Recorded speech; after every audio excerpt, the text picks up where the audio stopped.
দেখে হয়তো অনেকে চিনে গেছেন। একটা সময় খুব ট্রেন্ডিং এ চলতো কাতুয়া। খুব এক সময় নাম করা ছিল, প্রায় গত 2 বছর আগেও। কিন্তু গত 2 বছরের ভিতর কোথায় যে হারাই গেল আর খুঁজে পাওয়া যাচ্ছিল না। এর ভিতরে হঠাৎ করে আমরা আপনাদের জন্য অ্যাম্বুশ ফেব্রিক্স এর ভিতরে, ফেব্রিক্সটা সম্পূর্ণ অ্যাম্বুশ করা থাকবে। অ্যাম্বুশ অ্যাম্বুশ ফেব্রিক্স এর ভিতরে একটা কাতুয়া নিয়ে আসলাম। কালার হচ্ছে একটা, কালার এটাই পেয়ে যাবেন এক পিস।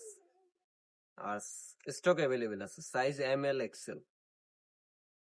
কোয়ালিটি থাকবে 100% টপ নচ কোয়ালিটি, যেহেতু হারাই গেছে ওই অনুযায়ী এখন আবার বেস্ট কোয়ালিটি দিয়ে ফিরিয়ে আনার চেষ্টা চলছে। একদম বেস্ট কোয়ালিটি।